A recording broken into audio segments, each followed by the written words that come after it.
नमस्कार दोस्तों, उम्मीद है आप सब बढ़िया होंगे। स्वागत है आप सभी का the agri bulletin agriculture current fair classes के अंदर। रिसेंटली एक आर्टिकल पब्लिश हुआ जिसके अंदर शो किया जा रहा है या मेंशन किया जा रहा है कि प्रधानमंत्री धन धान्य कृषि योजना को रिसेंटली एक अम्ब्रेला स्कीम के तौर पर रिप्रेजेंट किया जा रहा है, जो कि ऑलरेडी 36 एग्जिस्टिंग स्कीम्स को यूज करते हुए 100 डिप्राइव्ड डिस्ट्रिक्ट्स को इंप्रूव करने का काम किया जाएगा। और इस स्कीम को मैंने ऑलरेडी 2 दिन पहले आपके साथ डिस्कस किया था, लेकिन इस आर्टिकल के अंदर नीचे मेरी नजर पड़ी और जहां पर यह मेंशन किया गया कि द पार्लियामेंट्री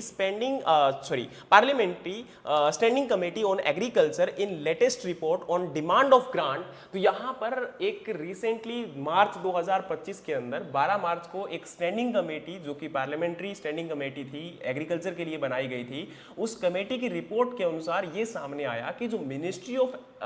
एग्रीकल्चर का टोटल आउटले बजट होता है, उसमें से लगातार जो बजट परसेंटेज है वो डिक्रीज होता जा रहा है। तो अगर हम वाकई में एग्रीकल्चर में किसानों की आमदनी को इंप्रूव करना चाहते हैं तो ये एग्रीकल्चर जो बजट है वो डिक्रीज क्यों हो रहा है। यहां पर हमें एक आउटले की जरूरत नहीं है, हमें एक अम्ब्रेला स्कीम की जरूरत नहीं है, बल्कि एक टोटल आउटले या बजट की जरूरत है जिससे किसानों की जो आमदनी है उसको इंक्रीज किया जा सके। तो अब बात करें तो जो बजट का शेयर परसेंटेज है वो कुछ इस प्रकार से डिक्रीज हुआ। जैसे अगर हम बात करें तो टोटल जो सेंट्रल आउटप्लेन होता है, जैसे 100 रुपीज अगर है तो उसमें से कितना परसेंट एग्रीकल्चर को मिला, उसके अनुसार बात कर रहे हैं। तो 2021-22 के अंदर ये 3.53% था, जो कि बेसिक ईयर इसको मानकर चल रहे हैं हम लोग। और उसके बाद में लगातार 2022-23 के अंदर 3.14, 2023-24 में 2.57%, 2024 के अंदर 2.54% और 2025-26 के अंदर ये आपका 2.51%। पिछले साल के मुकाबले थोड़ा सा डिक्रीज हुआ, लेकिन डिक्रीज हुआ, कमी तो आई। तो यही आपका इंपॉर्टेंट है कि इसमें जो लगातार डिक्रीमेंट हमें देखने को मिल रहा है ये क्यों मिल रहा है। अगर हम किसानों की आमदनी को वाकई में बढ़ाना चाहते हैं तो एग्रीकल्चर बजट में ये एक जो डाउनफॉल है वो क्यों आ रहा है, इसको क्यों नहीं इंक्रीज किया जा रहा है। वहीं अगर हम बात करें तो आपको ये भी बताना चाहता हूं कि प्रेजेंट टाइम के अंदर अब ये जो कमेटी बनाई गई थी, ये स्टैंडिंग कमेटी जो थी एग्रीकल्चर के लिए, इसके जो चेयरपर्सन थे या जो इसके हेड थे वो पंजाब के पूर्व मुख्यमंत्री चौधरी चरण सिंह चन्नी जी थे, जिन्होंने जिस कमेटी की रिकमेंडेशन के कुछ आई हैं और उन रिकमेंडेशन को यहाँ पर रिकॉग्नाइज करने की कोशिश करेंगे हम लोग और उनको बताने की कोशिश करेंगे आपके सामने। तो सबसे पहले जो की रिकमेंडेशन है उनमें सबसे पहला ये दिया गया कि जो मिनिस्ट्री ऑफ एग्रीकल्चर में department of agriculture and farmer welfare है उसका नाम बदला जाए। और उसका नाम बदलकर क्या करने की यहाँ पर प्रपोजल दिया गया है, तो वो प्रपोजल है कि department of agriculture and farm labour welfare, यानी कि इसमें क्या किया जाए कि जो आपका एग्रीकल्चर एंड फार्मर वेलफेयर है उसको केवल एग्रीकल्चर एंड फार्मर वेलफेयर नहीं, बल्कि यहां पर केवल कृषि, किसान और किसान से संबंधित जो लेबर हैं, किसान या खेत के अंदर करने वाले जो काम श्रमिक हैं, उनको भी महत्वता देनी बहुत जरूरी है। कहीं भी या कभी भी एग्रीकल्चर की जब स्कीम बनाई जाती है या कोई पॉलिसी या नीतियां बनाई जाती हैं तो उनमें जो कृषि क्षेत्र में काम करने वाले श्रमिक हैं उनको कभी भी कोई पहचान नहीं मिल पाती है। तो उनको पहचान दिलाने के लिए सबसे पहले तो उन्होंने डिपार्टमेंट का नाम ही बदलने का प्रपोजल दिया है और उसके बाद में कहा है कि उनके लिए मिनिमम वेजेस भी डिसाइड किए जाए, क्योंकि सबसे ज्यादा इंपॉर्टेंट है कि नेशनल कमीशन जो है फार्म लेबर के लिए बनाया जाए ताकि वो एक मिनिमम जो वेजेस है, मिनिमम जो आपकी उनके लिए अमाउंट है वो डिसाइड कर सके कि कितना पैसा उनको मिलना चाहिए। जैसे हम बोलते हैं ना डेली वेजेस कितना मिलना चाहिए, वैसे तो हमारे देश के अंदर ये डेली वेजेस का जो फंडा है वो काफी हद तक कहीं ना कहीं हर डिपार्टमेंट में, हर सेक्टर में देखने को मिलता है कि हर एक जो सेक्टर है वहां पर जो खासकर नीचे तबके के लोग हैं, जो नीचे वर्ग के लोग हैं, अब ये नीचे वर्ग का लोग इसका मतलब नहीं कि जाति के अनुसार नीचे लोग, इसका मतलब है कि जिन लोगों के पास पैसा कम है या छोटी जो जॉब करते हैं उनको हमेशा उतना पैसा नहीं मिल पाता है जितना कि जो है मिनिस्ट्री ऑफ आपके या फिर डिपार्टमेंट ऑफ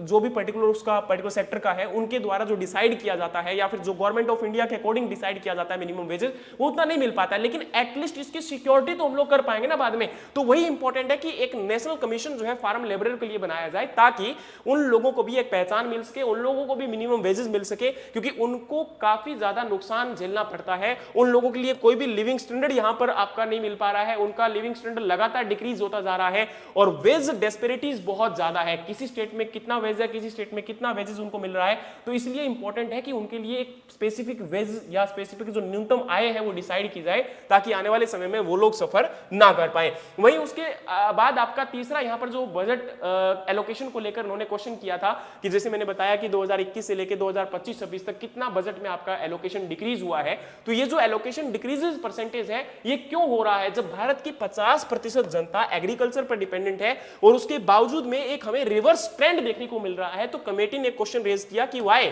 इस जो बजट एलोकेशन है, बजट शेयर परसेंटेज है टोटल आउटले का, वो डिक्रीज क्यों हो रहा है, इसको इंक्रीज क्यों नहीं किया जा रहा है। अगर हम वाकई में 50% जनता की अगर केयर करते हैं, उनके लिए सोचते हैं, तो उनके लिए बजट भी हमें एलोकेशन जो है इंक्रीज करना पड़ेगा, ताकि हम उनकी लाइवलीहुड को इंप्रूव कर सकें। नेक्स्ट है, उन्होंने कहा कि एमएसपी ऑर्गेनिक फार्मिंग के लिए, जैसे आप लोगों को पता है कि भारत सरकार के द्वारा परंपरागत कृषि विकास योजना के अंतर्गत या नेचुरल रिसोर्सेज को प्रोटेक्ट करने के लिए, प्राकृतिक संसाधनों को बचाने के लिए ये कोशिश की जा रही है कि जो प्राकृतिक खेती है या आपका नेचुरल फार्मिंग है उनको इंप्रूव किया जाए, सस्टेनेबल एग्रीकल्चर को इंप्रूव किया जाए। लेकिन उसके अंडर में एरिया तभी इंक्रीज हो पाएगा जब उनके उत्पाद, क्योंकि इनिशियल शुरुआती दौर के अंदर किसानों को उतना दाम नहीं मिल पाता है, उतना फसल का प्राइस नहीं मिल पाता है, जिसकी वजह से किसान, क्योंकि अब देखो सबसे पहले तो उनका उत्पादन घटेगा और उसके बाद में उतना उनको दाम भी नहीं मिलेगा। तो यहां पर किसान के लिए सबसे पहले मुख्य होता है कि उसको आमदनी कितनी मिल पा रही है। तो अगर हम उनके लिए एमएसपी फिक्स कर देंगे, उन्होंने एमएसपी रिकमेंडेशन किया है कि जो आपका स्वामीनाथन रिपोर्ट है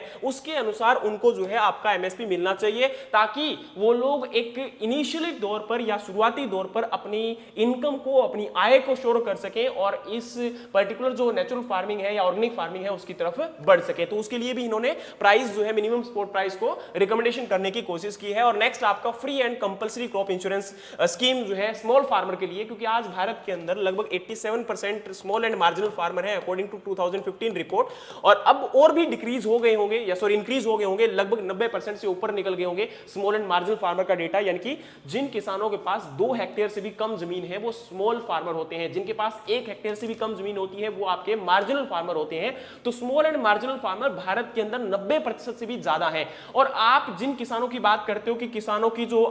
आमदनी है वो तो टैक्स फ्री है, तो बताना चाहता हूं कि भारत के अंदर किसानों की आमदनी एक्चुअली में जो टैक्स फ्री है वो केवल 1 से 2% किसान है, और वो भी ज्यादातर उनमें से पॉलिटिशियन यानी कि नेता मिलेंगे या फिर मिलेंगे कोई आपके और किसी बिजनेस में इनवॉल्व्ड पर्सन जिनकी खेती योग्य जमीन है और वो अपने पैसे को छुपाने के लिए एग्रीकल्चर इनकम शो करते हैं। लेकिन ज्यादातर किसानों की बात करें जो खेती एक्चुअल में करते हैं, उन लोगों के पास इतनी आमदनी नहीं है। उनके पास तो जो आपकी 12 लाख टैक्स एग्जेम्प्टेड इनकम है भारत के अंदर, उतनी भी आमदनी वो लोग नहीं कमा पाते हैं। वो लोग तो ज्यादातर आपका 10 लाख से ही कम रह जाते हैं। इवन तो कुछ फार्मर, ज्यादातर फार्मर तो 5 लाख से भी उनकी आमदनी एक साल की कम रह जाती है, जो कि उनके लिविंग स्टैंडर्ड को इंप्रूव करने के लिए कभी भी आपकी उतनी ज्यादा अवेलेबल नहीं है। तो यही इंपॉर्टेंट है कि अब यहां पर जो स्मॉल फार्मर है उनके लिए जो क्रॉप इंश्योरेंस स्कीम है, क्योंकि हर इंश्योरेंस स्कीम को किसानों के लिए परचेज करना काफी डिफिकल्ट होता है, उसी प्रकार से जो क्रॉप के लिए इंश्योरेंस स्कीम है वो उनको कंपल्सरी मिले और वो भी फ्री मिले, यानी कि उनको बिल्कुल फ्री ऑफ कॉस्ट मिलनी चाहिए। उसके लिए सरकार पे करे, और वहां पर जो है जैसे कि एक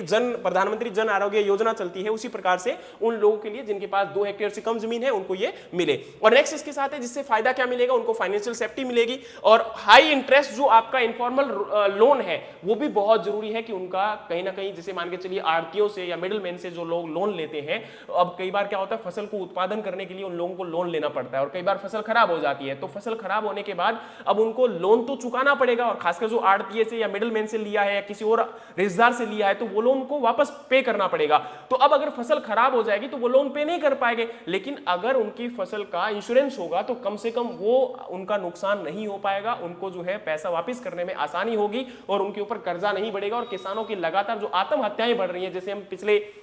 महीने मैंने आपके साथ डिस्कस किया था कि महाराष्ट्र के अंदर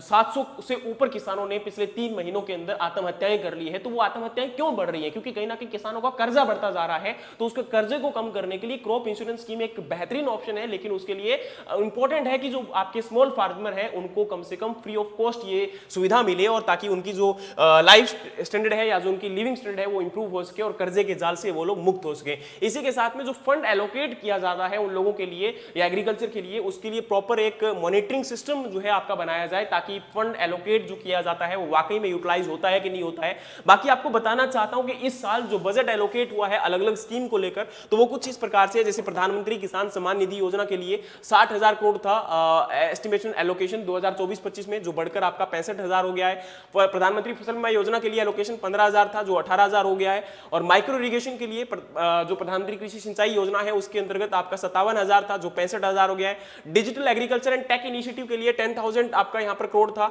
वो 20,000 करोड़ हो गया है। और जो आपकी न्यू सस्टेनेबल या ऑर्गेनिक इनिशिएटिव है उनके लिए 4,000 करोड़ था, जो आपका 7,000 करोड़ हो गया है। और मार्केट इंफ्रास्ट्रक्चर और एफपीओज के लिए 12,000 करोड़ था, जो 15,000 करोड़ हो गया है। और एग्रीकल्चर क्रेडिट जो आपका है वो 16.5 लाख करोड़ था, वो आपका इंक्रीज होकर 18 लाख करोड़ हो गया है। तो परसेंटेज इंक्रीमेंट भी आपके सामने है, जो अलग अलग आपके डिपार्टमेंट्स के द्वारा ये जो एग्रीकल्चर के लिए स्कीम रन की जाती है उनकी हम बात कर रहे हैं कि कितना आपका बजट एलोकेशन इंक्रीज हुआ है। तो ऐसी बात नहीं है कि स्कीम के लिए इंक्रीज नहीं हुआ है, लेकिन यहां पर जो मैंने आपका इनिशियल में शो किया था वो था कि टोटल आपके आउटले में से एग्रीकल्चर के लिए, मिनिस्ट्री ऑफ एग्रीकल्चर के लिए कितना बजट एलोकेट हो रहा है, और टोटल परसेंटेज वाइज अगर आप लोग देखोगे तो लगातार उसमें डिक्रीज हुआ है। और ये स्टैंडिंग कमेटी की रिपोर्ट है, मेरी रिपोर्ट नहीं है, मैं आपको पहले ही बता दूं। कई बार बच्चे जो है वो नीचे आकर बहुत सारे ऐसे कमेंट करते हैं जिसमें कि उनको लगता है कि मैंने अपनी तरफ से कोई रिपोर्ट पब्लिश कर दी है। नहीं, ऐसा नहीं है, और ये जरूरी भी है, हमें समझना पड़ेगा। देखो, किसी भी फैक्ट एंड फिगर को जानने के लिए बहुत जरूरी है कि हम उसकी तह तक जाएं, उनको समझने की कोशिश करें। तो यही एक क्वेश्चन है गवर्नमेंट से कि किस प्रकार से आप अपनी पॉलिसीज को लागू कर रहे हो। टोटल आउटले में से 50% जनता जो एग्रीकल्चर पे डिपेंडेंट है उनके लिए बजट को आप डिक्रीज कर रहे हो, तो कैसे हम उम्मीद कर सकते हैं कि किसानों की आमदनी जो है बढ़ेगी। और दूसरी तरफ किसान और भी बहुत सारी समस्याओं को लेकर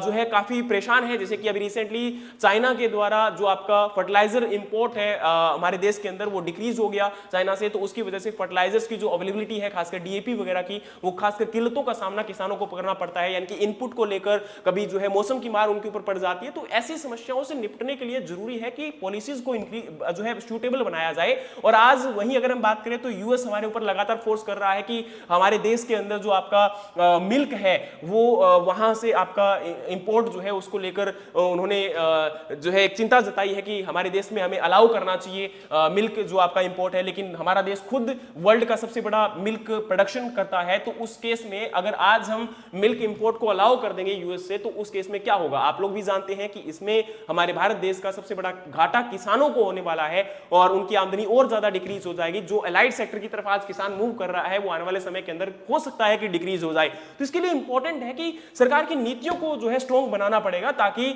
ये जो किसानों की वाकई में इंप्रूवमेंट की हम लोग बात कर रहे हैं या उनकी इनकम की इंक्रीज करने की बात कर रहे हैं वो हो पाए। क्योंकि किसान आज कतार में है, चाहे वो किसी भी इनपुट को लेकर हम बात करें तो वो कतारें हमें हटानी पड़ेगी, किसानों की आमदनी को बढ़ाना पड़ेगा। उम्मीद है कि ये आपका वीडियो आपको हेल्प करेगा इस नॉलेज को इंप्रूव करने के लिए कि किस प्रकार से आज बजट एलोकेशन में यहाँ पर जो है डिक्रीमेंट हुआ है और डिक्लाइन हमें देखने को मिल रहा है, और उसको कैसे सरकारें जो है आने वाले समय में इंप्रूव कर सकती हैं। बाकी इस वीडियो को शेयर करना ताकि मैक्सिमम लोगों को ये जानकारी जो है पहुंच पाए। जय हिंद, जय भारत। मिलते हैं नेक्स्ट वीडियो में किसी और इंपॉर्टेंट टॉपिक के साथ। तब तक के लिए खुश रहिए, पढ़ते रहिए, मेहनत करते रहिए।